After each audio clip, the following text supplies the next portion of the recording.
Welcome back to Let's Play Saga Red Dead, where we play Red Dead Redemption 2 and tell cowboy stories.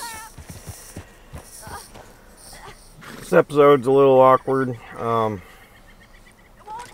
ended up helping this lady up here who's hollering. Shouldn't have done it because I lost my legendary bear pelt. But I couldn't not help her. I felt guilty, so I went ahead and helped her.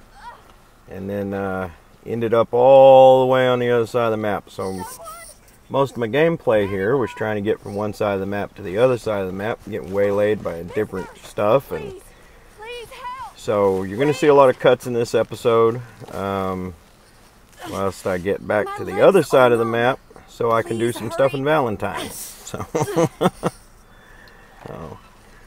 it's a little bit different. I did cut out a lot of the riding, a lot of the baloney. So just lift as hard as you can. Yes, it's getting loose.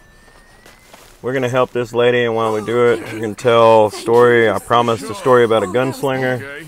And in this regard, I'm going to tell a story about an outlaw. I could have been stuck here. John Wesley Hardin. Eaten.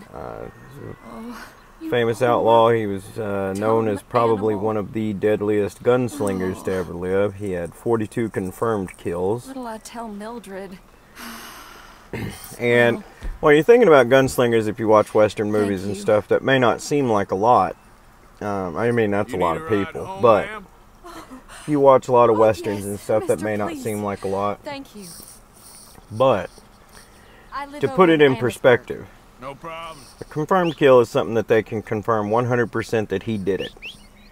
So if you had shootouts where there was, say, like the OK Corral, We'll need to go that's a real good one.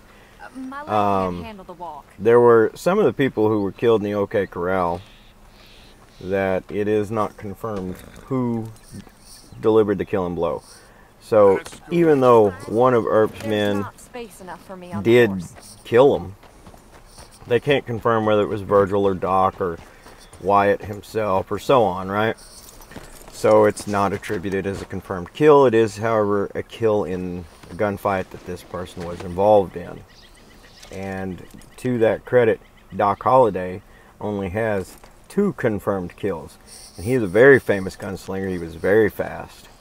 But he took part in many gunfight and where people died. So 42 confirmed kills on this man, that was a big deal.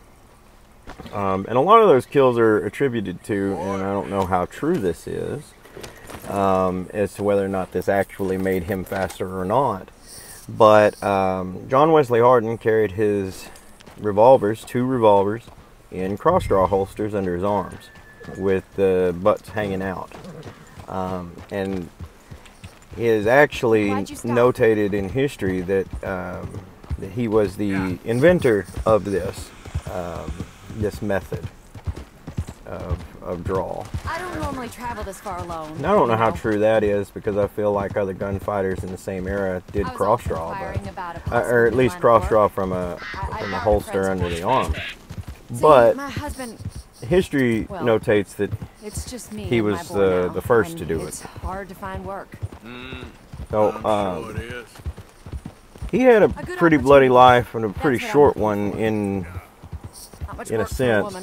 His father was a Methodist minister, and he wanted him to become a preacher. His dad wanted him to be a preacher, and he was never going to be a preacher, that's for sure. At the age of 15, he killed his first man. And his first man was a freed slave that he got into a fight with. He claimed self-defense, but it didn't hold. And knowing that he couldn't go home or he'd be arrested, he went on the run. And by the age of 18, he was in Waco, where he killed another man. Is something the matter? And I think he had killed 1 or 2 in between there, but the man in Waco got the marshal after him. Pretty heavy. And the marshal caught him. And he... No, the marshal didn't catch him. 3 Union soldiers caught him. And they were transferring him back to Waco, and in the middle of the night they were drinking or whatever, and he got loose from his ropes, and he took their guns and shot all 3 of them, killed all 3 of them with their own weapons. and then went on the run again. He was later caught by the marshal, a Texas marshal, and he ended up getting a hold of a gun somehow and killed that man and went on the run once again. He joined a cattle train and he ended up running cattle up to Abilene in Kansas. Here's where some things get a little interesting. While he was in Abilene, Wild Bill Hickok was the marshal there. Wild Bill knew who he was, but he wasn't interested in dealing with something that happened all the way down in Texas. And like most men of the time, it was not uncommon to see men who would be on both sides of the law.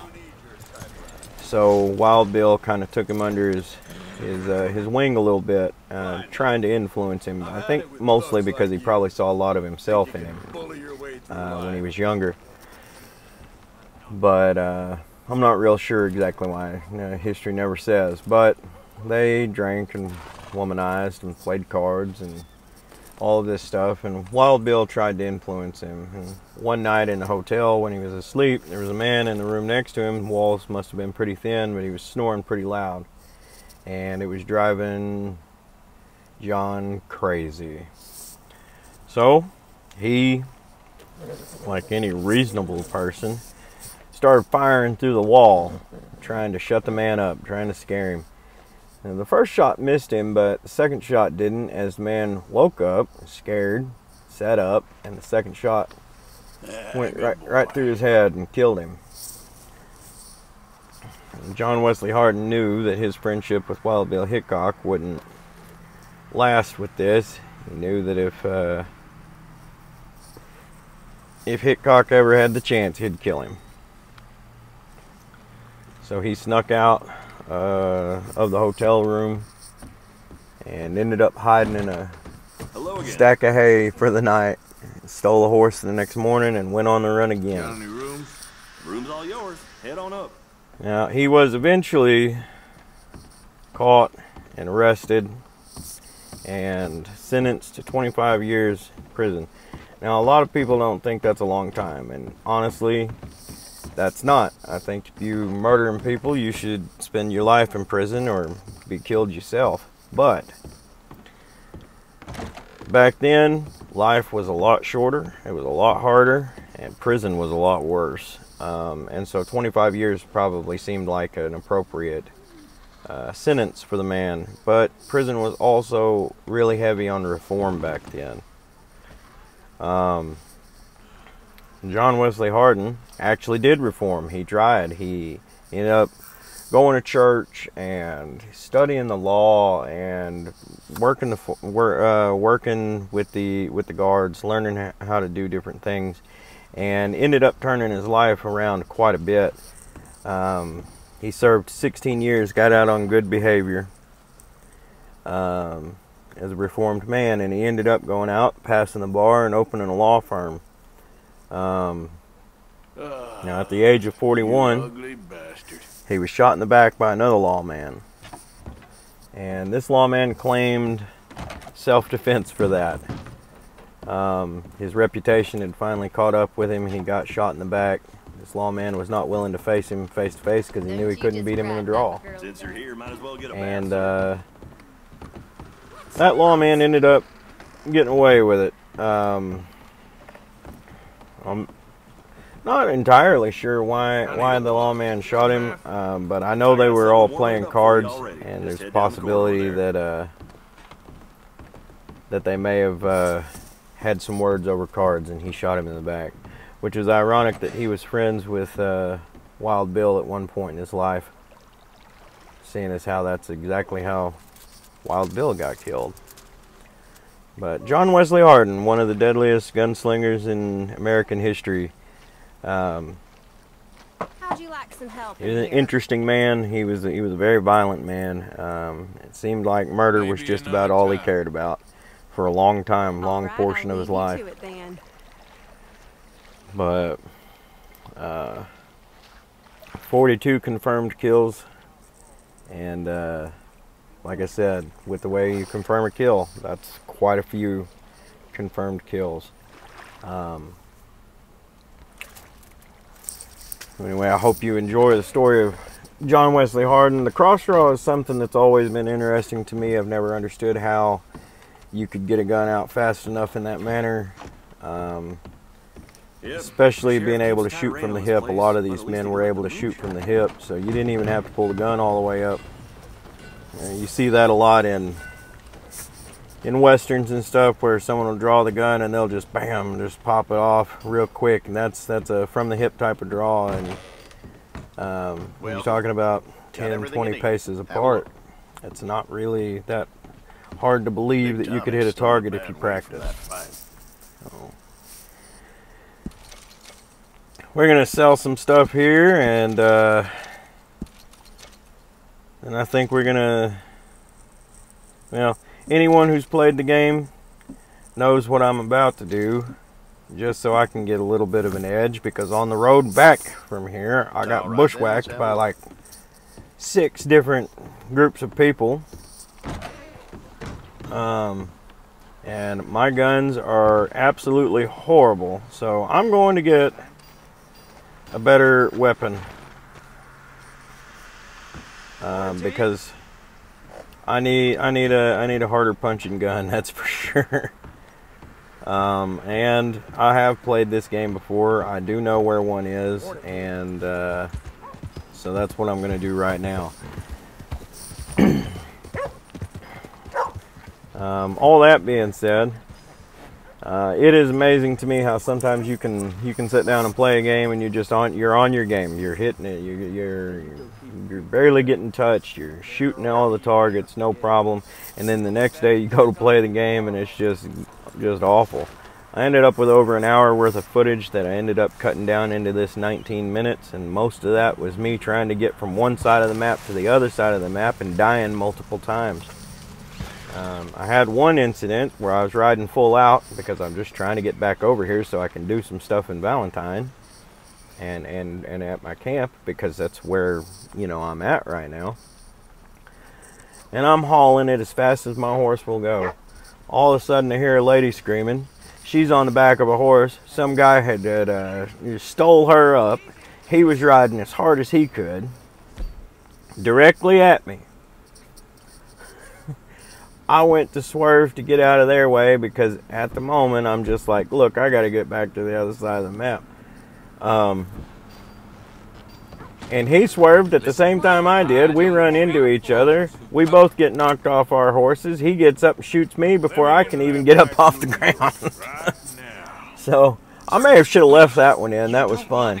But yeah, I died like 6 times trying to get from one side of the map to the other side of the map. Just bad luck. So yeah, this is a fun time. But we're about to have a little bit of a shootout and a runaway, so hopefully you all enjoy. And if you didn't know about this little trick, or if you ain't never played the game, you can do this pretty much right after the bar fight in Valentine, and get you a very nice revolver. So please enjoy, and thanks for watching, everybody. Looks like a nice little business you got going back here. What the hell? Oh, God. Please, don't kill me. You ain't killing me, you son of a... Ah!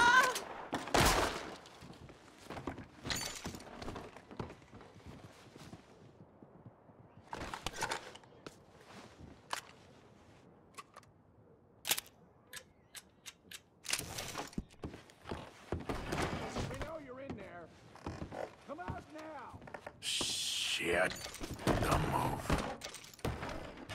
Come out with your hands up.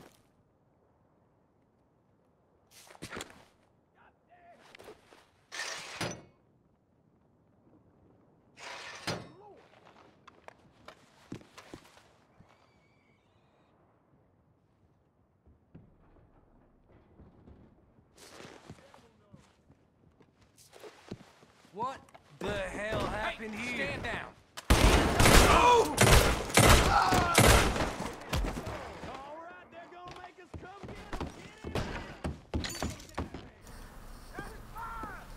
Much faster to fire that gun. Much, much faster. Now, that is the Schofield revolver, and it is one of my favorite in the game. It's also one of my favorite in life. I wish I had owned one, but I do not. I own a Montana Marshall. It's a 1968 version, a reproduction out of West Germany, Swords and Sons. My horse ran away. That's fun.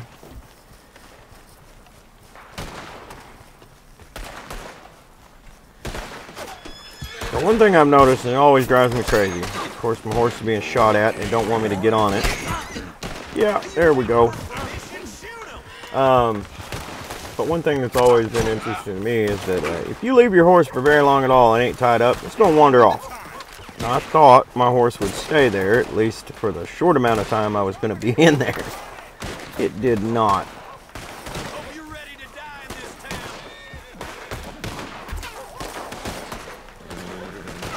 What I can tell you is if I don't get on this horse, I ain't getting away.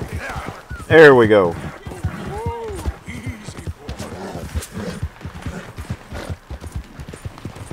Alright. I should be able to get away now. We're going to ride up the river here. Hopefully we can cross. It's moving pretty fast, so I'm not sure if I'm going to make it across. But I'm going to try. And hopefully I don't lose my horse in the process.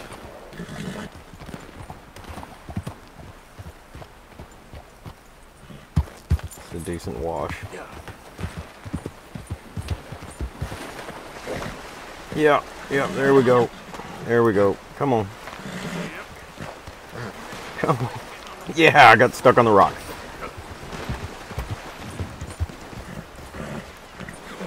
And they're still chasing me. They'll chase to the edge of their territory. If I can get out of this territory, then we'll be alright. And I can pay my bounty at some point. I was saving up in hopes to purchase this gun, but it was locked in all of the catalogs, so I decided to go this route to get it. And I guess I will use, whoa! I guess I will use that money that I've been trying to save up to pay my bounty.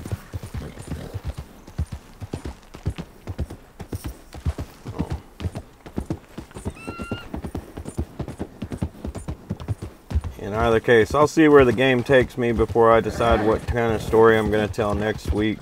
But I've been enjoying telling stories about the Old West and different bits that go on and things that people did and the way life was and about horses and all those things. Hopefully you all have been enjoying it.